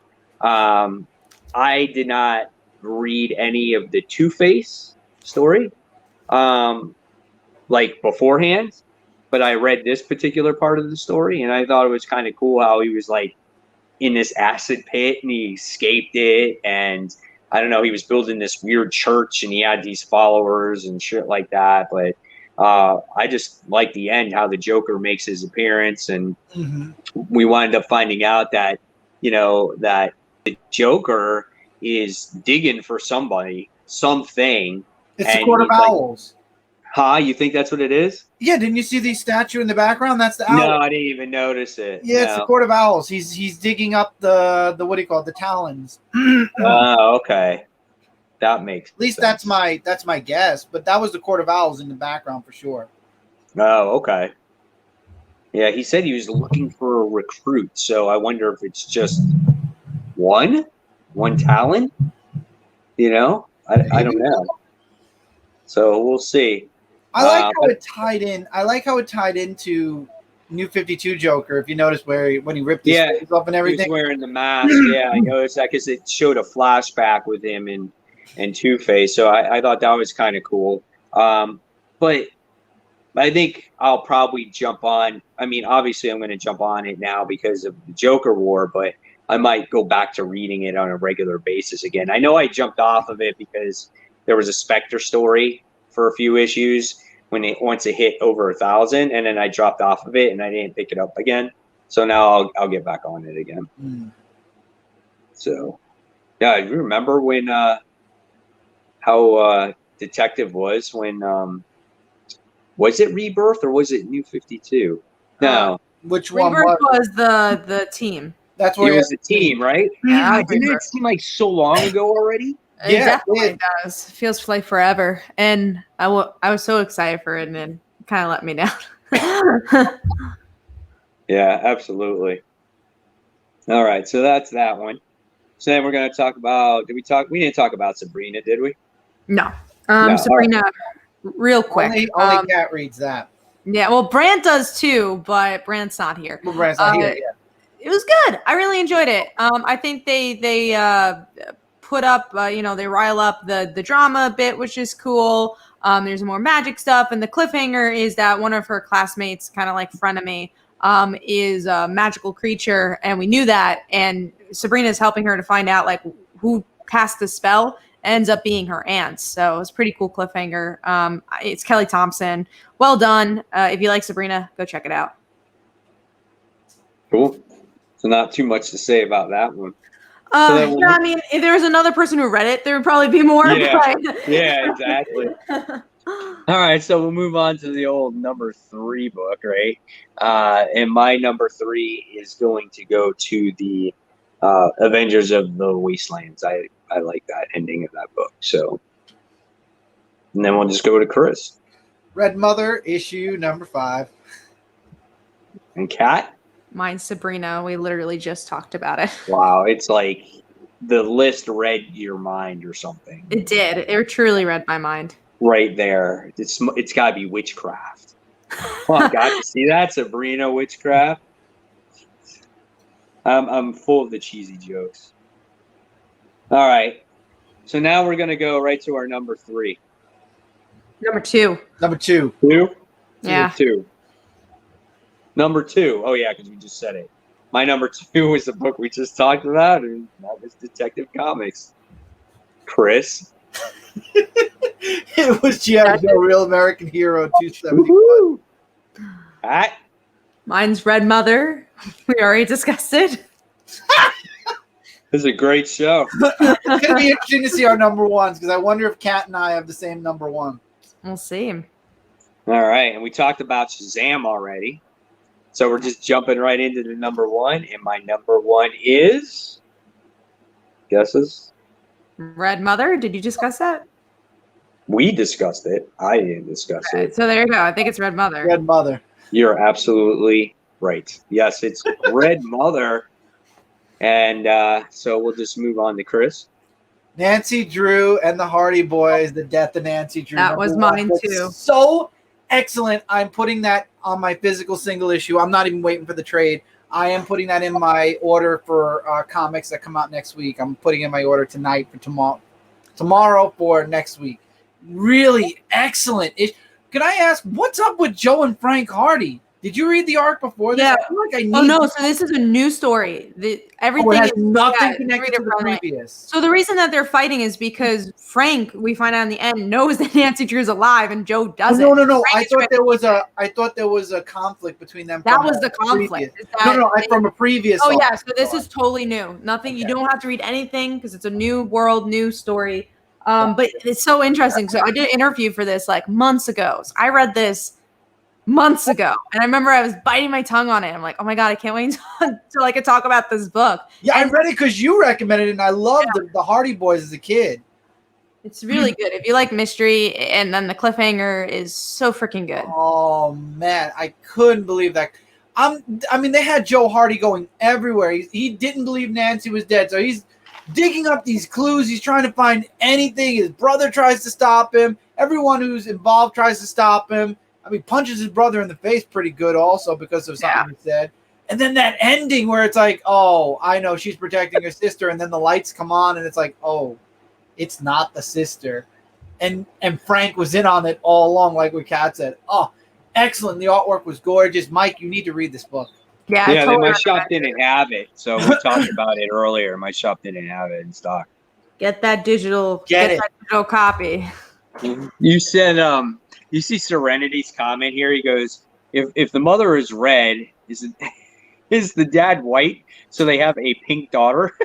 Yes, exactly. That's going to be the third villain is the pink daughter. Exactly. Yeah. It's hilarious.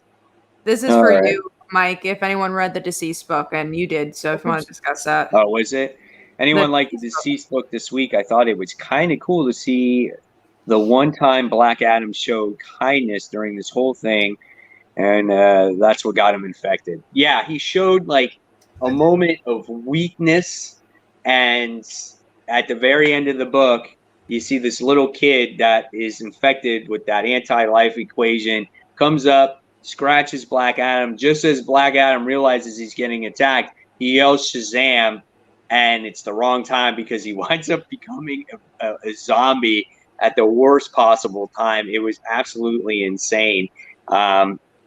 It's a good story of what happens with Black Adam, and I like that. It was that, and again, it's Tom Taylor. It's what he does best. He really knows how to write these characters, and kind of seeing what has happened to these characters in between the main story.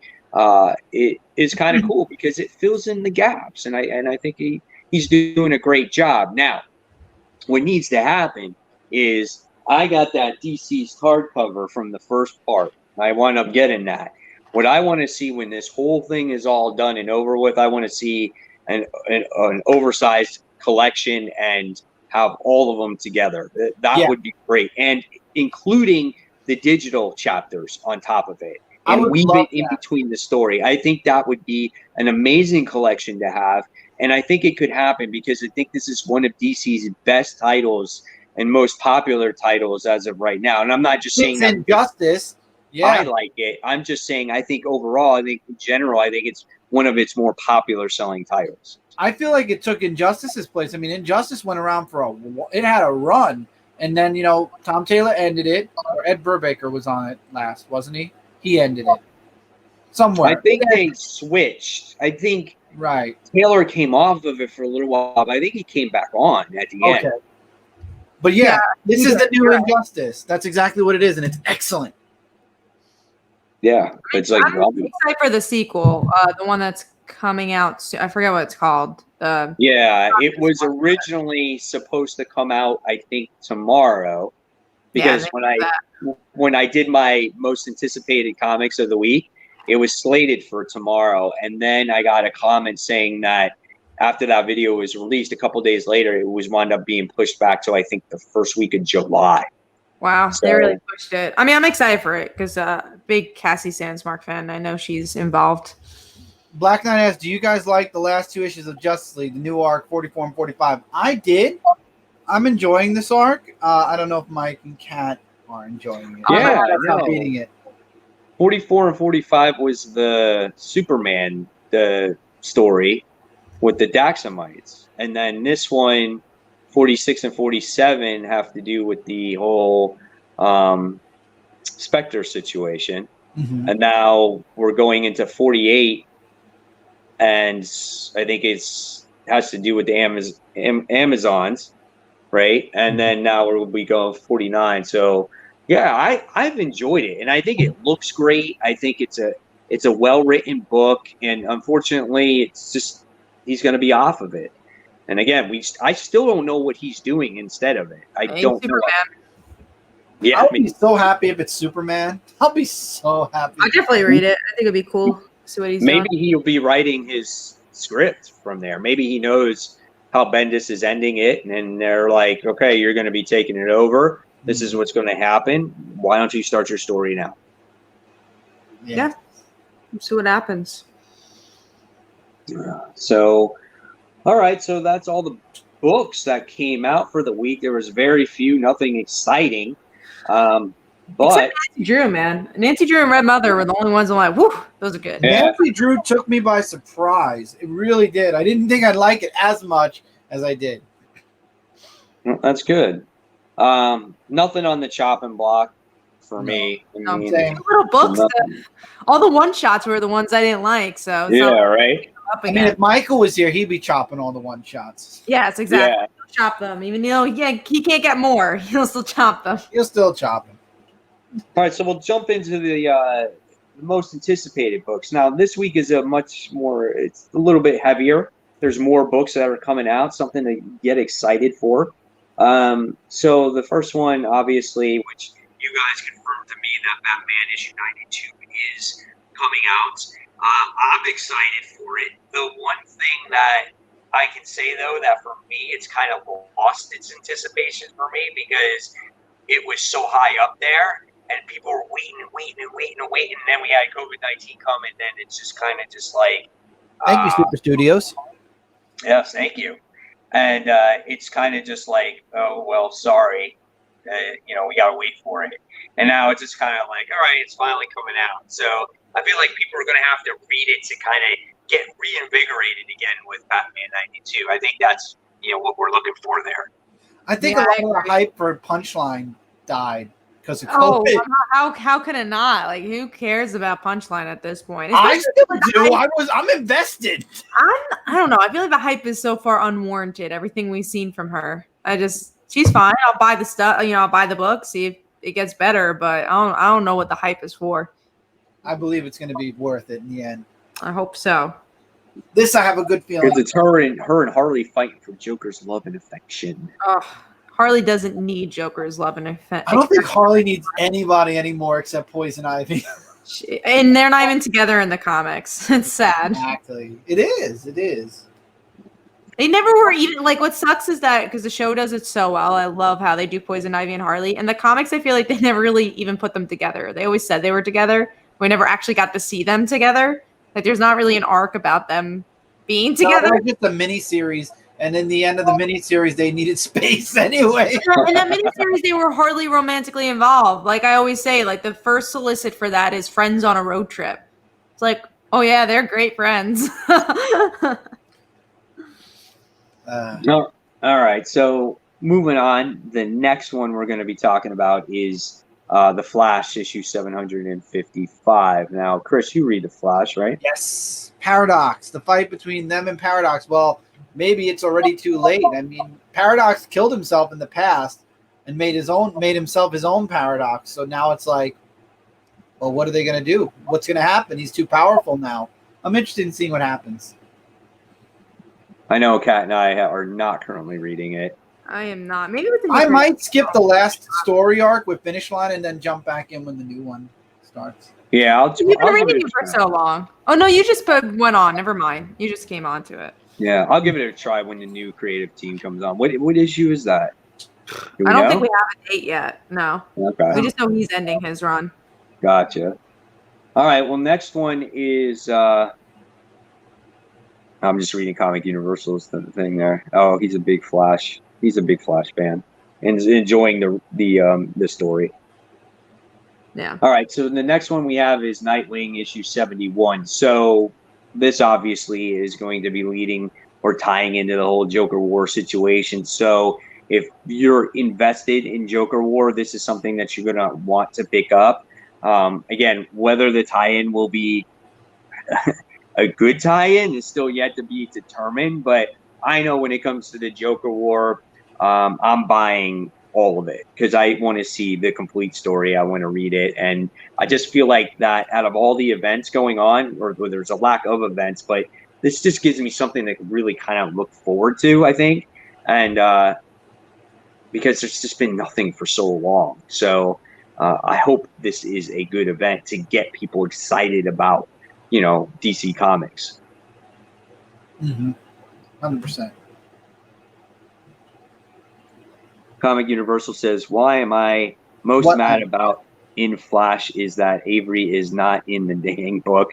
Where is my pink Flash? I somewhat remember her. I think she was in the beginning of that run. She was good. She was a good supporting character. I'm sad that she left too.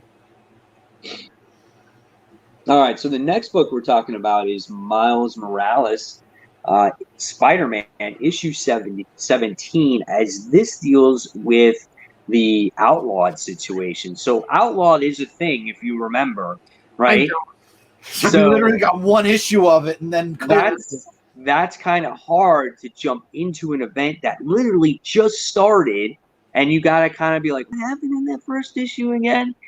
So I want to jump back into Miles Morales because they've been teasing the whole Ultimate type of storyline. So that's kind of why I want to jump into it. Nothing that has to deal with Outlawed, but I feel like I need to start reading it again because I think maybe something is about to happen once Outlawed is over. I'm going to skip it because Miles Morales has disappointed me every single time with this current volume. So I think I'm going to read it. I'm going to read it at least. That's all I'm going to say. I'm going to read it. We'll see what happens. as far as collection wise, if I'm gonna stick with it for the series. Yeah, I've been off and on. It's like when you think of Miles, it's like you think that's a book I need to read. You know what I'm saying? It's one of those books, and then it's just like when it's not that good, it's kind of disappointing because it was good for so long, and your expectations for that is like this, you know. So it's just like when it doesn't meet that bar, you're a little bit disappointed with it. Well, that and also just doesn't even meet a middle bar. It doesn't even meet the low bar. Yeah, not even the low bar. All right. So here's one that I'm truly anticipating because I need to read it. Legion of Superheroes issue 6. I have not read any issues of this. It's already sold out. Is it? Makes sense. I need to find out who the heck these Gold Lanterns are, where they come from, what they're about, and if Bendis is going to take over the whole Green Lantern universe with these characters. I don't know, but I need to figure out what's going on with it. Well, I mean, we don't know 100% if Bendis is going to Green Lantern. I mean, I'm sure he's going to want to touch on every character from DC before moving on or moving into independence alone, solo. So I'm sure we're going to see Bendis write every hero, at least for a little bit of time. Right. I mean, there is no Green Lantern Corps book. So there is an opportunity for him to say, I'll take that book, and we're going to have the Gold Lantern come on board. Or he'll just make a Gold Lanterns book. Gold Lantern Corps. You can't have a Green Lantern Corps, but we will have a Gold Lantern book. So I don't know. We'll see. But I need to find out what that's all about, man. I really need to. And watch, they don't even show them except in a panel, and it's a big tease. That's why I didn't waste my money on this book. Even then, it could be a collector's, though. It could be a collector's item, depending. So, key issue. Yeah. Either way. We'll see. I'm good. All right. So next one we have is probably the big one. Another anniversary issue. This is the Joker 80th anniversary. Are we buying this? Yes. I've been getting all the 80th anniversaries for the most part. I'm getting Green Lantern. I got Catwoman. So, yeah, I'll get Joker, especially because it has the Punchline story. That's why I'm getting it, exactly. I got it from CBS. I got it for 50% off. You can't go wrong with that. Yeah. I mean, that's definitely the reason why you're going to get it. And if there's any 80th anniversary issue that's actually going to hold any type of value to it, it's going to be that book because it has the origin of that character. So that's definitely one to grab if you can get your hands on it. Again, $10 a piece. If you're rich, you can buy every cover. If not, you might just gotta be really rich for that. Yeah, exactly. All right, so then the next one is Batman: The Adventure Continues. This obviously was released in a digital format first, and now we're getting the physical copies of this. I'm actually buying this. I know you guys, I think Kat and Chris, or I think Brand said it too, that this was like a mediocre book for you guys. It was nothing special. Middle ground, definitely. I'm going to definitely continue to see where it goes, and I want to get it printed. But, yeah, I really did not like the first couple of chapters, which I think is collecting in this issue. I read the first two. I don't know how many chapters are being collected. Maybe there'll be a third one, too. Right. But, I mean, I'm going to get it. We'll see. I mean, I read the story already. I'm going to continue to see where it goes. Maybe it reads better in a physical comic form where you put the chapters together to make one story. It could, but I also just think it was just kind of lackluster. I don't know. Was it? Yeah. Yeah, it was just overall lackluster. Gotcha. I think it will be cool just to own that physical comic and get like that style, the art, and everything. I think that's kind of cool. I agree with that. All right, so one person here put, "Why do you want to see that? What do I want to see?" I don't know what that was about. That's why I didn't share it. Yeah, if you want to be more descriptive about that, go ahead. All right. People tonight, by the way. We've had a lot of new people. Yeah, thank you. I think that's like 46 or something. So thank you. Really appreciate it. Guys wanted to check out that Bendis news, that's for sure, right? I have a feeling. Yeah. All right.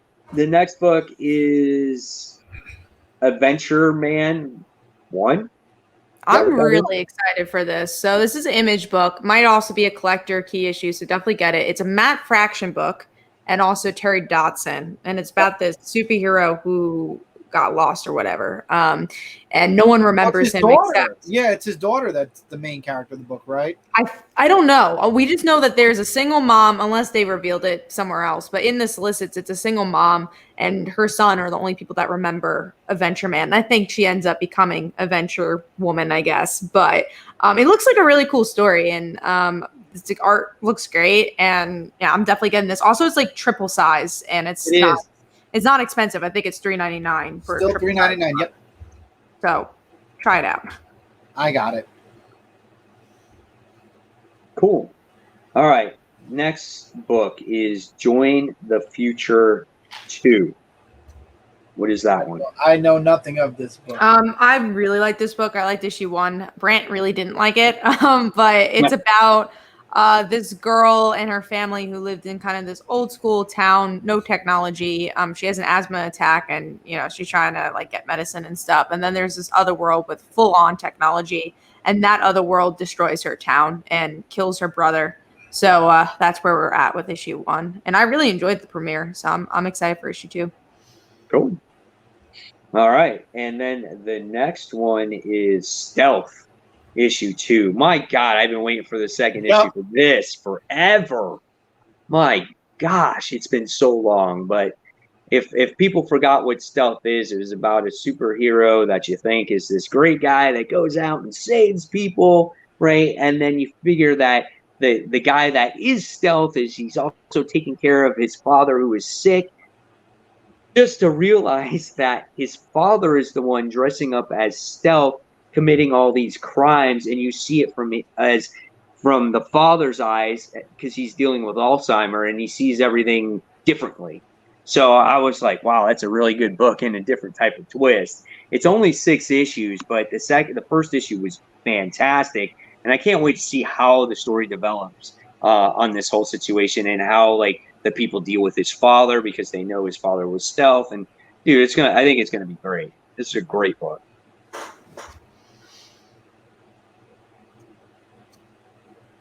And then the next one is Archangel. Archangel 8 issue 2 from AWA, correct? Yep. Yes. Looking forward to that. One of my top 3 series. I've been enjoying it a lot from AWA. Right. So that was I read the first issue. Is actually pretty good. I don't remember what it was about though, because the same thing. It was so long. I don't remember. There was a bounty, and he's kind of like a bounty hunter meets Punisher. Yeah, he's like a Punisher. I remember that. He had a bounty. He's looking for, I forgot what the person's name was, but he's kind of like an angel, or maybe he is an angel. And the guy was one step ahead of him the whole way, all the way through to the end of the book. Gotcha. All right, and then we got Old Haunts, issue 1 from AWA. I'm looking forward to that. What is that one? I don't remember Right? the preview. I didn't read Old Haunts. I'm literally waiting for it to come out.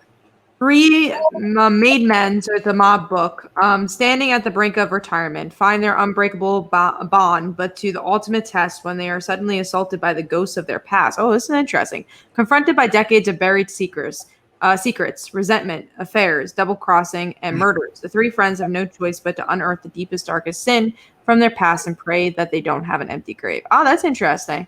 So it's a mob. Who writes it? Rob Williams. I don't know who that is. Rob Williams. There are issues available, it looks like, through their digital stuff. So I guess they put it on Webtoons. So if you want to search to see if it looks interesting to you, there's a chance to do that. I actually told the comic shop that to pull all the AWA titles for me because I really want to give them a shot. A shot. I really want to give them all the I just want them to succeed. So hopefully they can do that and, give it at least a story arc or 2 to see if I truly like some of these stories. And then eventually I'll weed them out. Even the weird hotel one, I'm going to give another shot. I want to see. Oh, man, I'm done with that. I'm done with that. I'm like it. I'm just waiting for the Fight Girl Island, and that's where Oh I'm yeah, at the right Fight now. Girl Island one. Yeah, that's gonna be great. Super Studio asked, do you all go live often? Well, we all have our individual channels. I don't know, Super Studio, if you're watching through Mike's channel, which is Comic Book Corner 2.0 or Comic Frontline. Mike does a lot of videos every week. Kat does a lot of videos every week on her channel. I do a lot of videos every week on my channel. Comic Frontline, we go live every Tuesday only. These are all of our channels if you're interested. So, yeah, we do videos. There are a few live shows here and there from all of us that we do individually, but on Frontline, we only do the one show a week.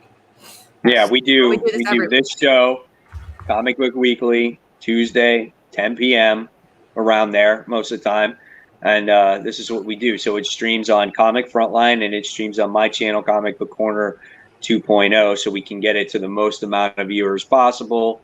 And, we've been discovering new viewers every week. So thank you to everybody for watching today's show. I mean, it's been a lot of fun. Oh, yeah. Yeah, this is great. And mostly Mike and I are comic books. I don't know, Mike, if you delve into the realm of TV and movies, but Kat delves into the realm of TV, movies, and comic books as well. Right. Or comic books and collectibles / toys, and Mike's got a lot of comic books. Yeah, I'm mostly all comic material stuff. I've done TV in the past when Walking Dead was on and The Strain was on, but I'm mainly countdowns, countdown videos, most anticipated for next week's comics. I do an after the pull show where I show you what books I picked up and then I talk about them. So we do all, we all do our each individual stuff. So just go ahead and check it out. Definitely. So, Chris, I'm going to pass it on to you because that's it, man. That's it? Okay, so that's the end of the show. And you know what? We just promoted ourselves a little bit, what we do on our channels. So, Kat, do you want to talk about the Kickstarter really quickly? And then Mike and I can talk about news.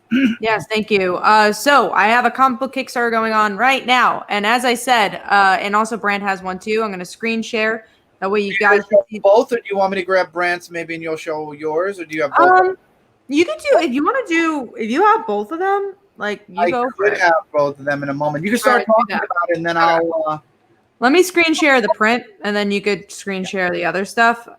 So this is the print that you can get physically. Sorry, you're seeing my desktop in that mess, but yes, you could go check out that print and check out our individual Kickstarters. On the left is Casey, my superhero, and on the right is Brand's superhero, Last Ember. And if you support both Kickstarters, you get this. You should support it physically. You get this print for free. It is beautiful. It's from Paper Cats. So now I'm gonna make Chris share the links for the. I've got Brandt's up right now. So this is the Last Ember. And so that's Last Ember. You want to talk about that one, and I'll talk about mine. Brand. No, you forgot it, so you could talk about it. But Brandt's was funded. I can say that Brandt got funded, and now we're moving into stretch goals for the Last Ember. Yeah, and please, everything helps, and even if we are funded, the more money that we get, the better the product can be, and also the more stuff we could do with the comics. So please, if you could support, that'd be great. At any level, really, just backers are very important, and the dollar is much appreciated. So Last Ember, if you guys don't know what it's about a young fire goddess or a teenager who finds out she's a fire goddess. Yep. Yeah, so you guys should definitely check it out. Great artwork and a great team there. And this is my Kickstarter, I File Like Daughter. We really had a good surge today for backers. We're at 115 with 15 days left. And then we were so close to the goal. I have a $5,000 goal, and I am like $1,200 away. Look, I got. And there I am, my best picture I've ever taken. It's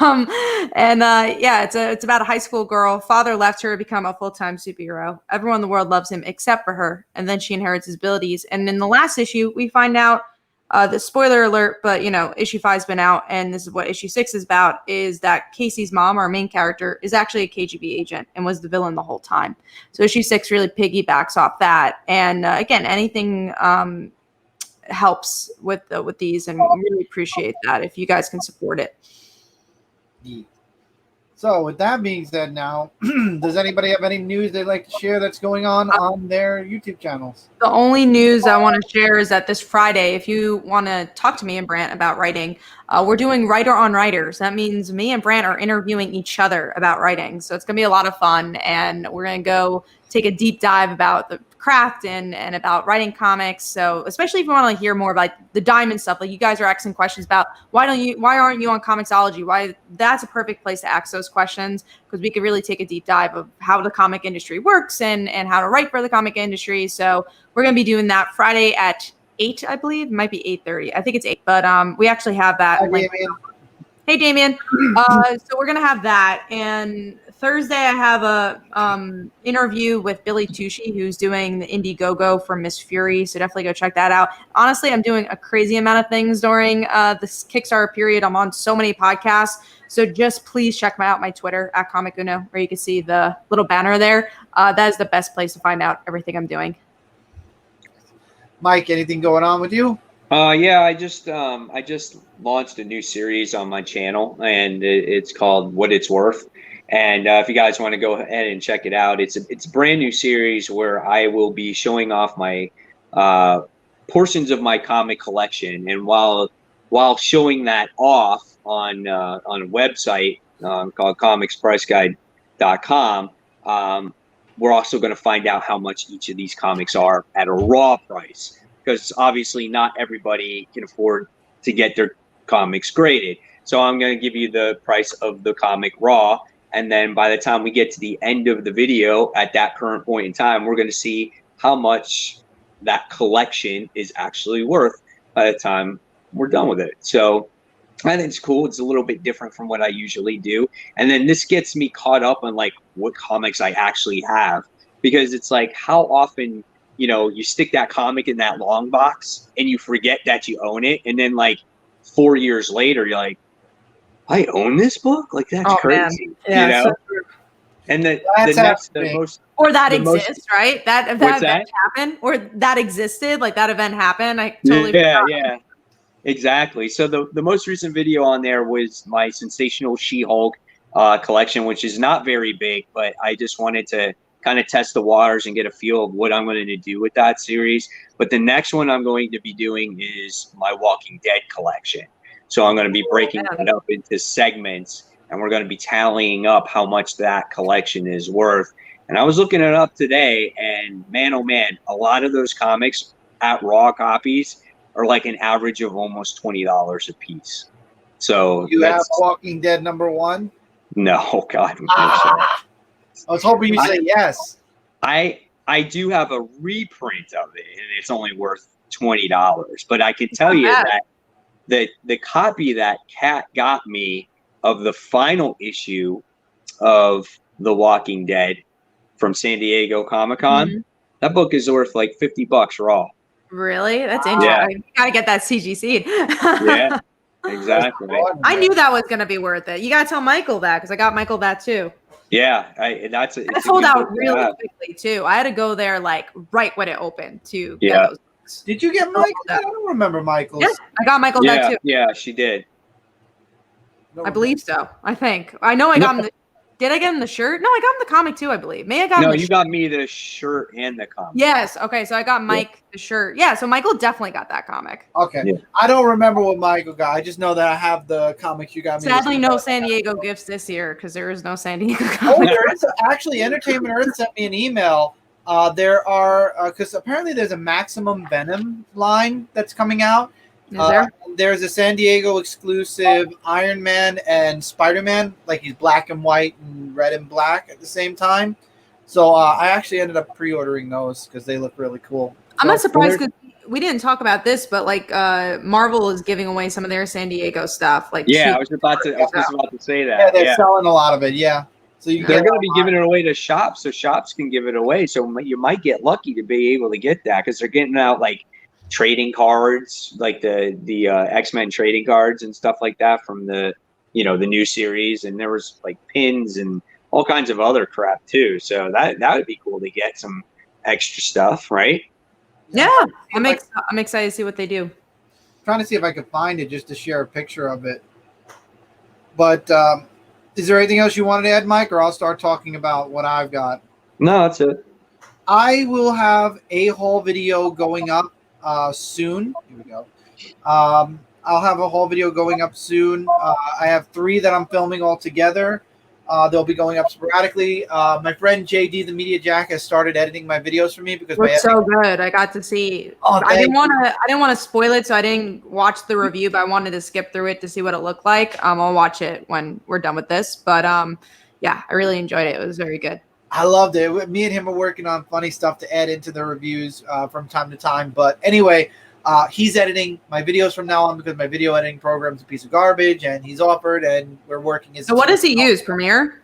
I have no clue. I forgot what he told me, but he's using something, and it's good. He's using some program. He's using something.